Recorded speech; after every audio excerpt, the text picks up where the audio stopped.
Meus irmãos, abra a sua Bíblia em Hebreus capítulo 3, do versículo 12 ao versículo 13. Hebreus capítulo 3, do versículo 12 até o versículo 13. Meus irmãos, eu estou inspirado pelo pastor Antônio esses dias, ele fez um slide bonito, e daí eu queria fazer um slide bonito também, mas vai ser um slide só. Um só, tá? Hebreus capítulo 3, versículo 12 ao 13.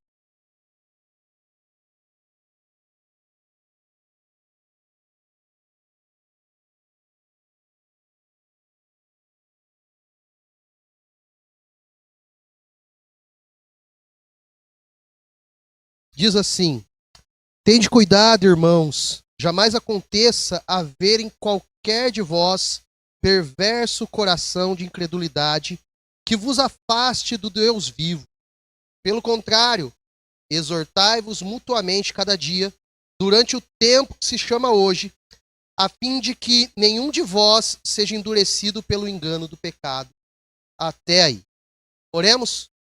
Ó Deus, abençoa o nosso tempo de partilha. Seja um tempo precioso para os nossos corações, para a nossa alma, para o nosso interior, porque nós carecemos, precisamos, necessitamos que o Senhor venha falar e ministrar os nossos corações. Te adoramos em Cristo Jesus. Amém. Meus irmãos, eu sei que eu coloquei uma nuvem de palavras ali, e a tentação que você tem é ficar querendo encontrar cada uma delas, tá? Depois eu mando no grupo da igreja a imagem, daí vai poder ver lá direitinho. Eu tinha duas possibilidades, uma era com notas musicais, daí eu achei que ia ficar muito poluído. Assim também ficou, né? Mas tá bom. Quando nós pensamos na carta aos Hebreus, essa é uma daquelas cartas, não é enigmática, mas que já teve bastante discussão, bastante assunto acerca dela. Por exemplo, se você tem uma Bíblia bem antiga na sua casa, bem antiga mesmo, tá? Nós estamos falando aí 70, 60 anos atrás, o título que vinha na carta aos Hebreus era Carta do Apóstolo Paulo aos Hebreus. E essa discussão, esse debate, permeou durante séculos entre os teólogos para saber quem escreveu. E a conclusão que eles chegaram foi a seguinte: não sabemos. Algumas pessoas olham para os escritos e pensam que foi Paulo que escreveu. Mas se você fizer uma análise do conteúdo das outras cartas paulinas, que vai de Romanos até Filemão, vocês perceberão que a forma de escrever é diferente. Tem algum problema da forma de escrita ser diferente de uma carta para outra? Não. Ou de um livro para o outro? Não. Se você pegar Cantares de Salomão e pegar Eclesiastes, é o mesmo autor, Salomão. Uma ele está extremamente ácido e na outra ele está extremamente romântico. Mas mesmo assim, você percebe que a forma de construção de algumas frases são muito parecidas.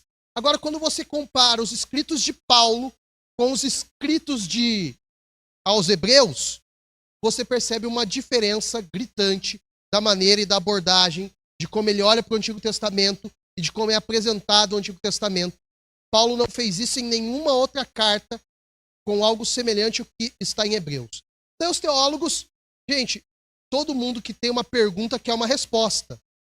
Simplesmente falar não sei, as pessoas vão ficar frustradas com isso. Então, eles tentaram achar uma associação com João. Se vocês olharem para o Novo Testamento, João escreveu 5 livros presentes no Novo Testamento. O Evangelho de João e a Carta ao Apocalipse. Só aí já são 2 literaturas diferentes.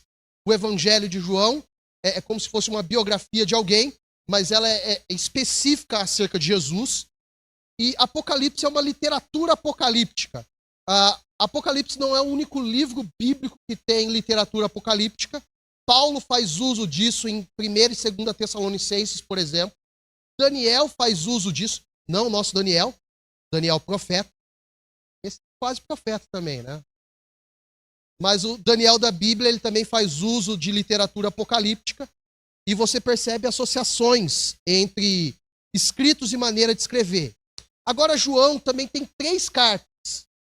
as cartas de João, elas têm muita similaridade na forma e na maneira de abordar com o Evangelho e com o Apocalipse, mas destoam completamente com a carta aos Hebreus. Não é a mesma forma e a mesma maneira de abordar. E daí você pergunta, você está falando tudo isso para quê? Eu acredito em uma pessoa que escreveu. O nome dele é Apolo. Apolo era um homem de origem judaica, que conhecia bem das Escrituras, que foi convertido e passou a pregar o Evangelho de Jesus Cristo. Ele aparece em Atos, em algumas cartas de Paulo ele é mencionado e é citado. E seria alguém que poderia escrever dessa maneira. A minha resposta é conclusiva? Não. É a conclusão que eu cheguei depois de meditar, estudar e tudo mais. Hebreus é uma carta atípica das outras. Não concluímos de maneira confiante quem é o autor. A abordagem dela é diferente de todas as outras cartas e mesmo assim se faz presente e necessária para nós nos dias de hoje. O texto que nós lemos é um recorte. E eu tenho escolhido fazer recorte quando nós pregamos sobre mutualidade, para que eu tente o máximo possível focar naquilo que seria o nosso tema aqui. Mas o simples fato do versículo começar, tende, como que é? Tende cuidado, você já percebe que tinha um assunto anterior. E se vocês repararem no versículo 14, porque nos temos tornado participantes de Cristo, você percebe que tem uma conclusão do assunto. Então, tudo aquilo que nós falarmos aqui, ele está dentro de um contexto, dentro de uma abordagem, e que não é o nosso objetivo nessa noite aqui. O nosso objetivo é voltarmos a falar acerca de igreja, sobre sermos e fazermos igreja, e de uma maneira muito específica sobre os mandamentos de mutualidade. E o que eu quero falar hoje é exortem uns aos outros. Mas como eu vou falar de exortação, e o seu ouvido já criou uma barreira comigo por falar de exortação, porque nós vivemos numa geração que não pode ouvir não, e não pode ser repreendida. Então eu quero que você faça o seguinte, tem alguém do seu lado aí? Dá uma olhada assim, dá uma olhada. Toda exortação, diz para ela, olha para trás, irmão, olha para trás aí. Ó. Toda exortação será em amor. Agora você dá aquele abraço assim na pessoa, né? Aquele abraço assim, dá aquele abraço, isso, ó. Então, apesar de ser um assunto difícil, nós queremos abordar, tratar e falar de uma maneira leve. De uma maneira saudável para o meu e para o seu coração. Eu não quero que você saia daqui com um fardo ou com o seu coração cheio de dor. Então eu tenho alguns pontos para falar aqui. O primeiro deles, o pecado, ele tem poder cauterizador. Perceba, eu não vou diretamente no exortar, mas eu preciso tratar do pecado, porque esses dois versículos falam acerca de pecado, e falam do pecado de uma maneira que nós precisamos falar, pensar e meditar. No versículo 14 ele diz assim, a fim de que nenhum de vós seja endurecido pelo engano do pecado. Então o pecado tem um poder cauterizador. O pecado tem um poder de fazer com que eu e você tenhamos a nossa mente, o nosso coração, a nossa prática cristã, a nossa vida diária cauterizada. O que isso significa? Ela vira uma pedra. O nosso coração vira uma pedra. O nosso coração fica insensível. A nossa vida fica insensível. E por causa do pecado, nós criamos barreiras, impedimentos, dificuldades para que os outros irmãos falem e ministrem ao nosso coração. E no momento propício, se necessário for, puxa a nossa orelha. Eu lembro quando eu era adolescente, que eu era um menino muito bom, especial. Olha, eu quebrava alguns vidros da igreja. Mas teve vezes que foi um pouquinho mais sério, né? Vocês lembram que a praça aqui era ponto de encontro, né? Algumas vezes,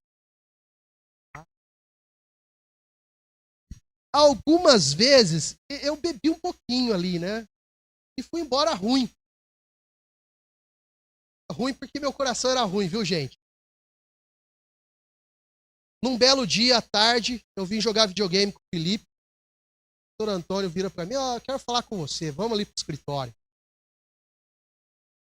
Vocês já sabem, né?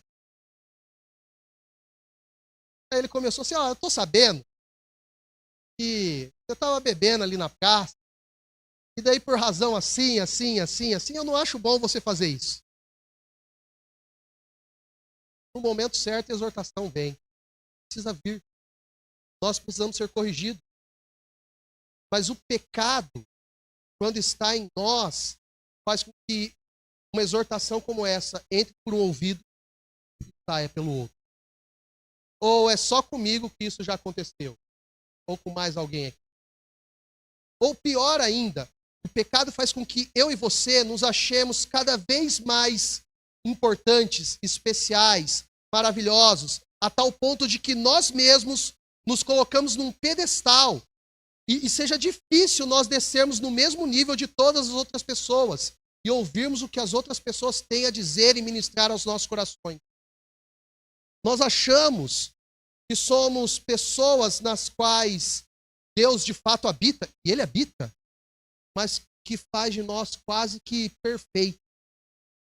E de tempo em tempo nós precisamos lembrar que orgulho, arrogância, prepotência são pecados que precisam ser destruídos na nossa vida.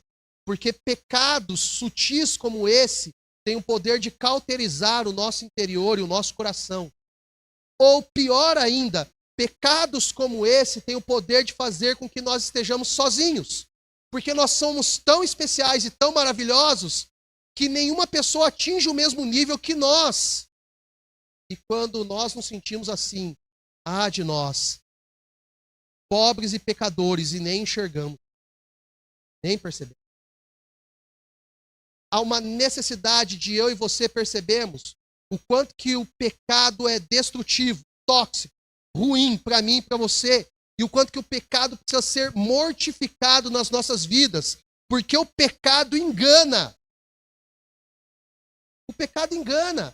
O pecado pensa que está tudo bem você pensar que de fato e de verdade você é alguém diferenciado, especial, maravilhoso, em cima do pedestal.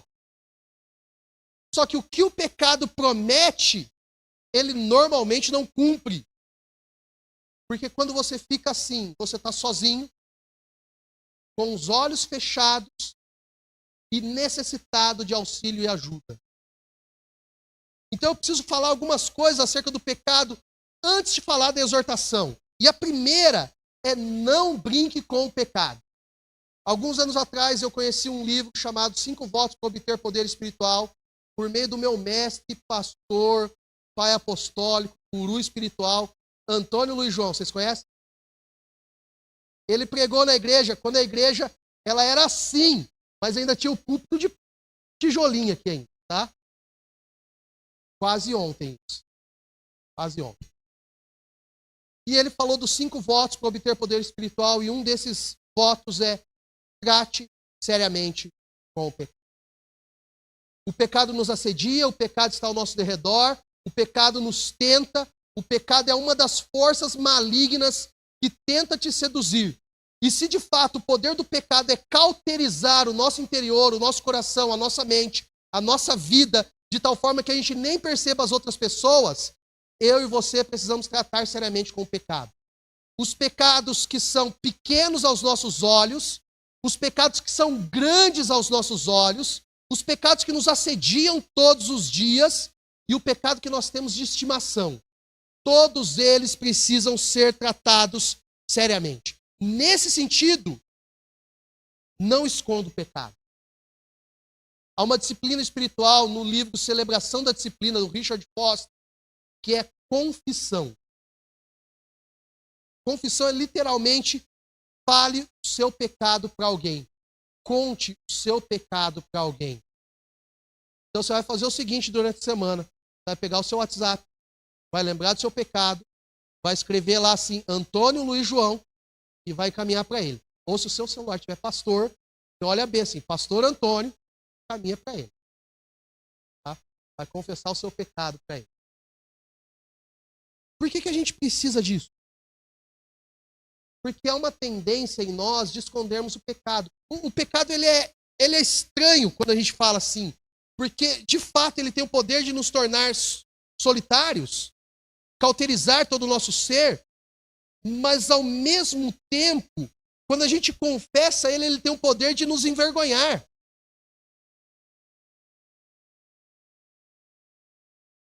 O pastor Antônio, ele tem umas frases que são certeiras. Um belo dia ele disse assim: arrependimento sente a pessoa que foi pega. Enquanto ela não é pega, ela não sente arrependimento. Isso é verdade.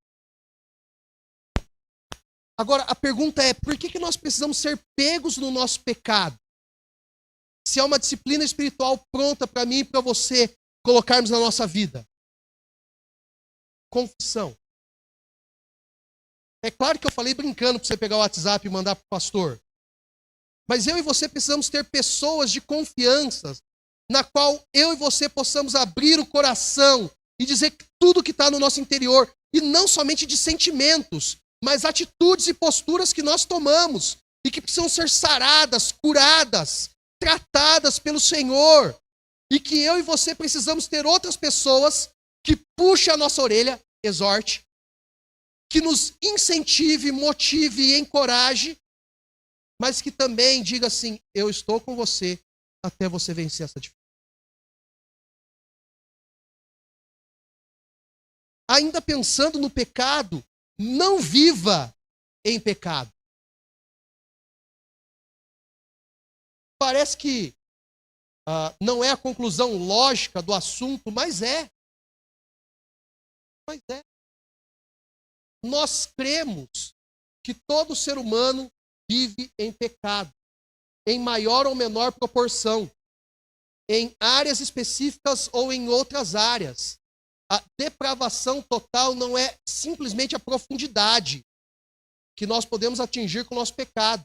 Ela é, em algumas áreas, mas ela está muito mais na sua horizontalidade.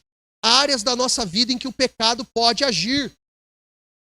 O pecado pode agir no nosso intelecto, no nosso coração, nos nossos sentimentos, na nossa sexualidade, na forma como nós agimos, pode agir na nossa ética. O pecado é mais abrangente, mais tóxico e mais destrutivo do que nós imaginamos. O problema é que ele se torna um movimento repetitivo nas nossas vidas. Por isso que nós precisamos concluir esse ponto dizendo, não viva em pecado. Se ele de fato cauteriza todo o nosso ser, não viva nele. Não viva nele. A pergunta que deveria ecoar nos nossos corações é a seguinte: como que eu faço isso? O último ponto dos 5 pontos do calvinismo fala da perseverança dos santos. E normalmente quando nós falamos o título Perseverança dos Santos, as pessoas via de regra concluem que nós lutamos contra o pecado e vencemos o pecado. Só que não é isso que é a perseverança dos santos. Seria a melhor perseverança do santo em nós.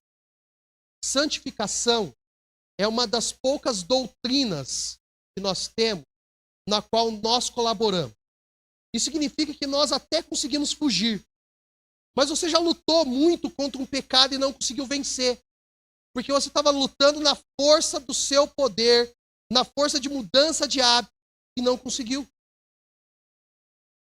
Agora, a perseverança dos santos e a doutrina da santificação que nós cremos diz que o Espírito Santo, que habita em mim e em você, e não é numa segunda bênção, é quando você crê em Jesus como Senhor e Salvador da sua vida, esse Espírito Santo te ajuda, te auxilia, te fortalece, te guia, te conduz, te proporciona uma vida de santidade.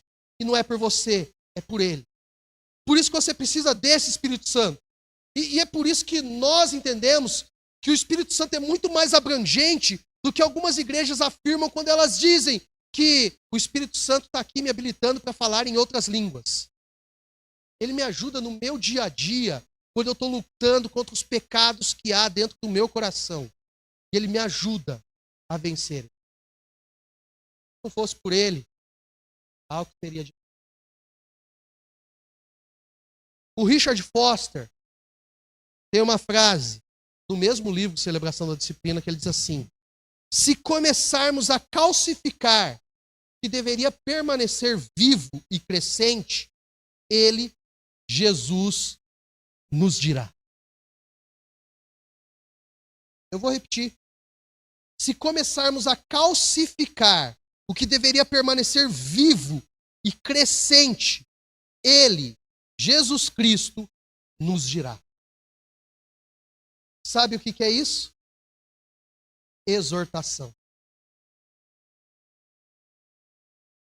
Nós acostumamos a ouvir que Jesus tem uma palavra de bênção para nós, que Jesus tem uma boa palavra para nós, e que nós sairemos da igreja edificados com uma boa palavra de amor, de carinho, de aceitação. E daí vem aquelas músicas melosas, como nós cantamos a última, e que parece que vai abraçar o nosso coração, assim, e nós saímos daqui pensando: uau, Jesus me ama. Esse Jesus te ama e puxa a sua orelha quando aquilo que está vivo e crescente começa a calcificar. Porque ele te ama e o pecado calcifica o teu ser, ele puxa a tua orelha. E nós saímos daqui pensando assim: ninguém me ama, ninguém me quer. E é exatamente o contrário. É por ele nos amar que ele nos exorta.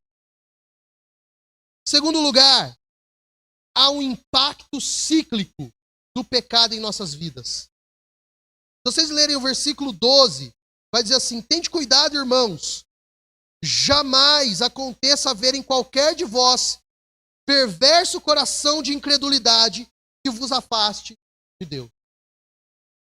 O ponto dessa frase, em vós, perverso coração de incredulidade que vos afaste de Deus vivo, a maioria dos teólogos tem dificuldade em traduzir ela e colocar na ordem certa, de tal forma que é um coração pecaminoso e incrédulo que me afasta de Deus, ou é o fato de eu estar longe de Deus que produz em mim um coração incrédulo. Essa é a dificuldade dos teólogos. Na minha perspectiva, o autor aos Hebreus escreveu assim de propósito, para eu e você entendermos que o impacto do pecado é o seguinte: no momento, o pecado na minha vida me afasta de Deus. E outra coisa, o fato de eu me afastar de Deus faz com que o meu coração se torne cada vez mais incrédulo. E eu peco. Esse é o processo. Essa é a situação cíclica. Então perceba, talvez você esteja aqui e a sua mente esteja longe. Tão perto de Deus, mas o coração tão distante dele. Talvez você esteja aqui e o seu corpo esteja presente aqui, mas a sua mente esteja num pecado que está constantemente assediando você e que você não consegue se libertar dele. E esse pecado que te assedia, te seduz, faz com que você nem pense nas coisas de Deus corretamente. Talvez você esteja aqui e esteja cumprindo mais uma obrigação religiosa na sua semana, para dizer assim: a minha tarefa com Deus está cumprida. Mas a sua mente, o seu coração não vivem de fato para Jesus Cristo. Isso vai produzir gradativamente um coração incrédulo na sua vida. Perceba, não é da noite para o dia. Assim como o pecado não gera morte em nós da noite para o dia. E é para isso que Paulo diz assim: tende cuidado. A palavra cuidado presente aqui é a palavra grega blepo, que literalmente significa discernir. Ele está dizendo assim: tenha discernimento, olhe profundamente, veja tudo à sua volta, perceba como está o seu coração, olhe além do que os olhos podem ver. Para aqueles que gostam do projeto, além do que os olhos podem ver. Perceba, olhe, observe, note. O que ele está chamando a atenção para mim e para você é o seguinte: olhe para o seu coração com olhos diferentes, com um olhar profundo e perceba como está o seu coração. O seu coração está incrédulo por causa do pecado, Ou você está afastado de Deus e está produzindo um coração incrédulo? Em ambos os casos, você precisa se arrepender. Em ambos os casos, você precisa se voltar para Deus. É sobre esse discernimento que Paulo vai falar para mim e para você. Pensando nisso, John Wesley disse o seguinte: Senhor, dá-me 100 homens que odeiem o pecado e não desejem nada mais além de ti, então abalarei o mundo. Que tipo de homem John Wesley estava orando e pedindo para Deus? Pessoas que odeiam o pecado e só desejam o Senhor. A minha oração, e talvez devesse ser a nossa oração, é que todos nós aqui fôssemos pessoas que odeiem o pecado e que amem a Deus acima de tudo. Hoje pela manhã, na nossa classe escola dominical, nós falávamos sobre a comunidade da generosidade. E num determinado momento nós acabamos falando de dinheiro. E a questão do dinheiro e não ser generoso, uma das questões é porque nós sempre pensamos que nós merecemos. Então, eu sempre mereço mais. E isso acaba fazendo com que a gente ame o dinheiro que possa nos dar mais. Que Deus levante aqui nessa igreja uma geração que ame mais a Ele, o próprio Criador, do que o dinheiro. E que isso não seja manifesto nos dízimos e ofertas. Que isso seja manifesto na adoração que a pessoa faz ao Deus. Adoração ao Deus. Então eu preciso continuar. E agora que eu vou falar sobre exortar uns aos outros. Perceba, Paulo estava falando de ter cuidado, ele falou de cauterizar por causa do pecado. E daí ele vai falar, qual que é a solução para isso? Exortem. Exortem uns aos outros. Deus nos chama para exortar uns aos outros. A palavra exortar presente no texto, que alguns tradutores, inclusive a Bíblia NVI, usa, pode ser traduzido por encorajar. E essa é uma das razões do porquê eu não estou usando a NVI hoje. Eu estou usando revista atualizada. A palavra encorajar, presente na NVI, dá a ideia para mim e para você de apoio. E nós precisamos dar apoio um para o outro. Nós precisamos ser suporte um para o outro. Nós precisamos dar boas palavras uns para os outros. Mas a palavra exortar vai mais ao centro do que o pecado faz na nossa vida e do que de fato nós precisamos. Nós precisamos de alguém que olhe na nossa cara e diga assim, você está errado, você é pecador e você precisa se consertar com Deus. A palavra paracaléu, que é usada aqui, pode ser traduzido literalmente por chamar a atenção. Nós precisamos de pessoas que chamem a nossa atenção. Nós precisamos de pessoas que tenham a ideia certa, o momento certo, a ação do Espírito Santo de maneira correta na vida dela, para que possa, de fato, de verdade, fazer aquilo que nós somos chamados para fazer. Eu gosto da expressão exortai-vos uns aos outros. Então, a ideia é que não tem alguém superior que faz isso para todo mundo. A ideia é de comunidade. A ideia é de olho no olho. É um olhando para o outro e percebendo falhas e erros uns nos outros e podendo ter a liberdade em Cristo Jesus de poder orientar, chamar a atenção e colocar na linha. Então, pensando nisso, a exortação não deve ser por picuinha. Ou mais ainda, a intenção por detrás da exortação não deve ser de viés maldoso, para prejudicar alguém. Mais além ainda, a exortação também não deve ser por interesse pessoal ou planos escusos. Aquilo que está oculta precisa vir claro, mas não por cunha, maldade, interesse pessoal ou plano secreto. E o texto é tão enfático nisso que uma das palavras da moda cabe bem no versículo 13. A exortação de uns aos outros é sem procrastinação. Procrastinar é você deixar para amanhã o que você deveria fazer hoje. E muitos de nós fazemos isso em várias áreas da nossa vida. Trabalho, conversas e várias coisas que a gente vai só jogando para frente. E daí a expressão que pode ser usada é a seguinte: a gente vai empurrando com a barriga. O texto diz que é hoje. E aqui tem outro ponto importante que nós precisamos refletir, pensar. Quando ele fala hoje, ele está falando que nós só podemos viver o agora. O que eu falei há 5 minutos atrás já é passado. E a menos que você veja o vídeo de novo, a pregação novamente, eu não vou voltar a falar aquilo. Exatamente na mesma sequência. E é assim na minha vida e na sua vida. Nós só vivemos o agora. Nós vivemos preocupados demais com o futuro, culpados demais com o passado e esquecemos do hoje. A orientação é: exortem uns aos outros hoje.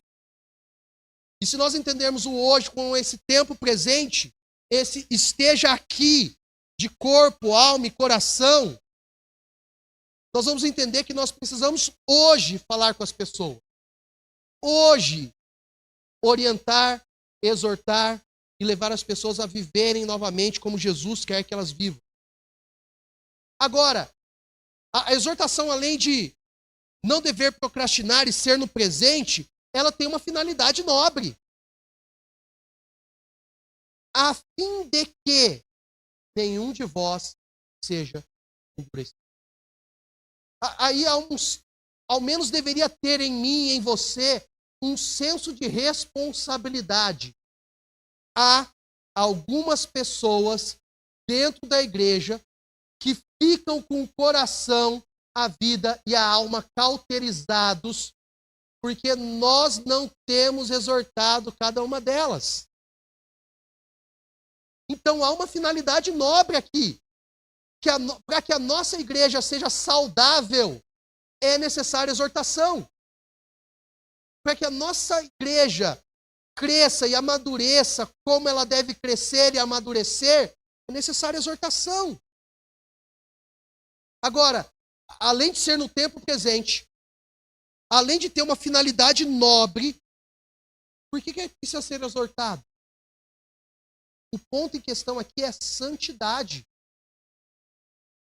Exortação visa produzir santidade.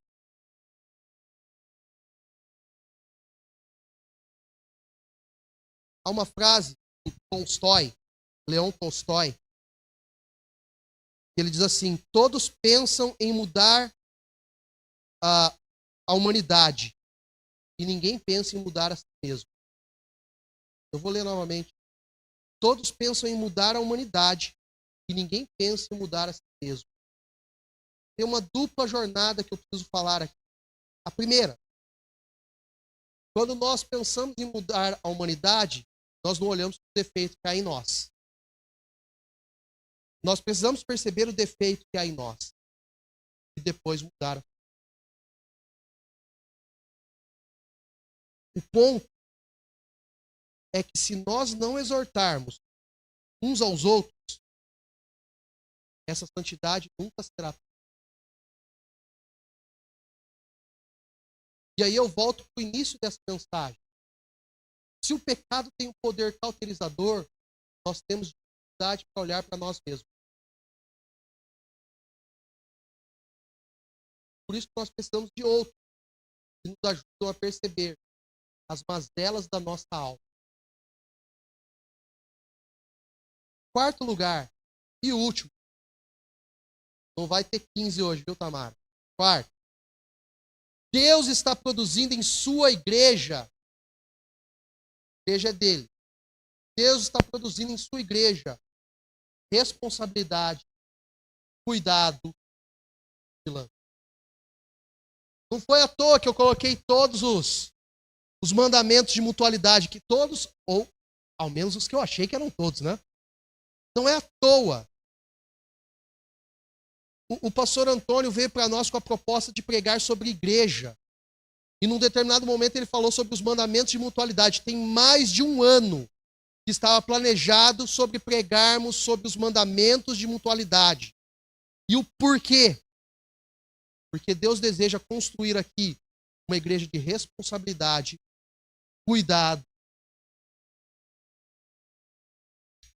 e vigilância. O tempo todo ele está falando sobre isso. E os mandamentos de mutualidade têm relação com isso. É uma igreja que ama, uma igreja que cuida, uma igreja responsável, uma igreja que vigia. E nesse sentido, quando Deus deseja fazer isso, nós temos uma tendência a projetar no futuro. Daqui 2, 3 anos. Não. Quando ele usa a expressão hoje, ele está querendo dizer para mim e para você que a gente precisa pensar nesse agora. Nós fazemos muito isso na nossa vida e planejamos o futuro.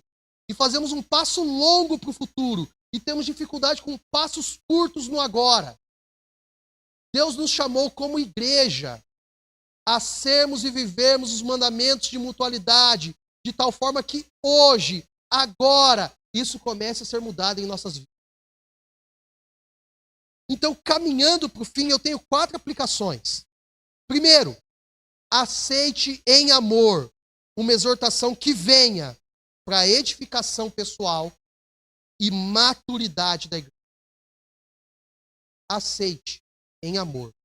Se vier para edificação pessoal, se vier para a maturidade da igreja. Se tiver qualquer outro motivo por detrás, tome cuidado.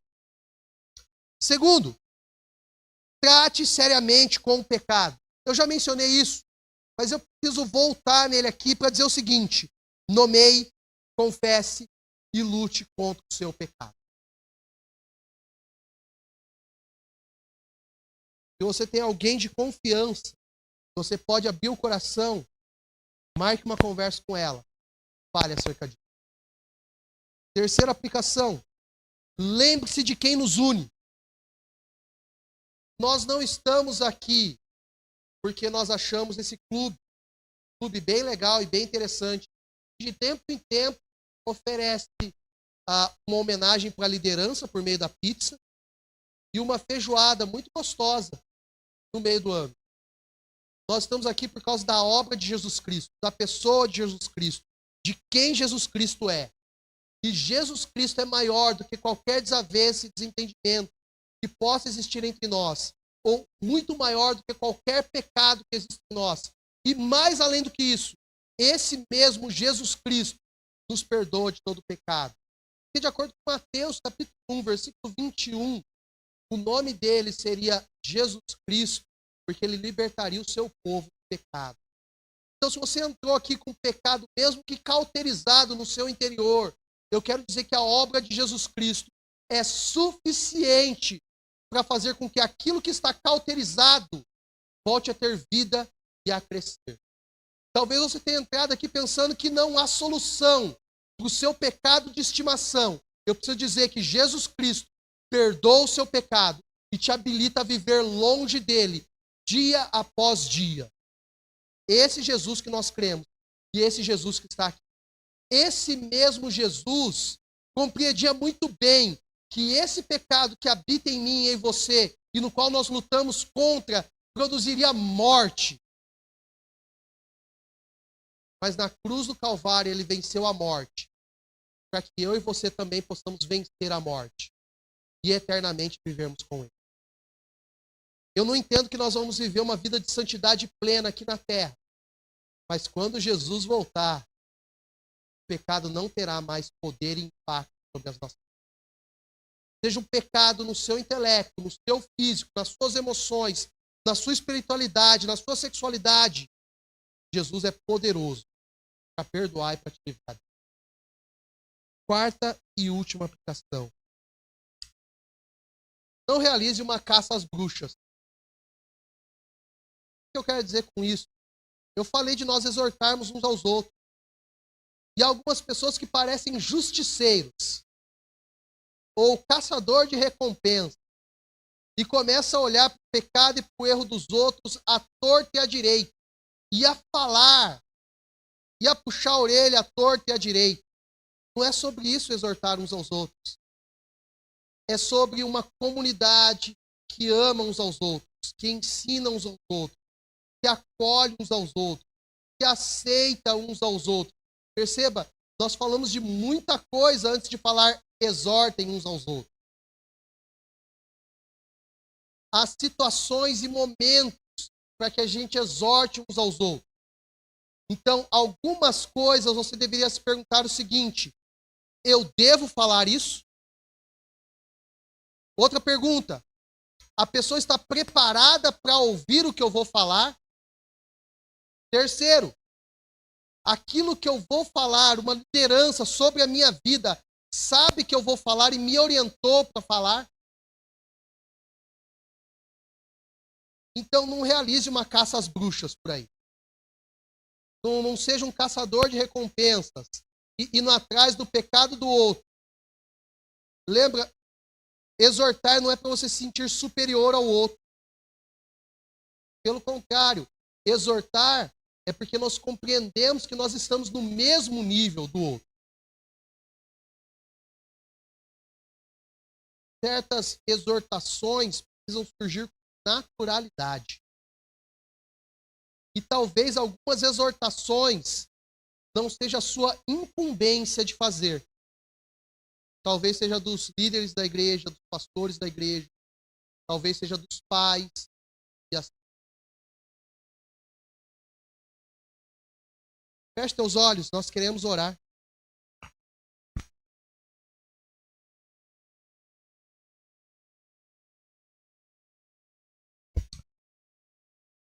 Ó Deus, nós precisamos ser exortados. Eu preciso. Eu preciso que pessoas olhem para mim, para o meu coração e percebam as mazelas, ou melhor, os pecados que há em mim e que me orientem. Me orientem.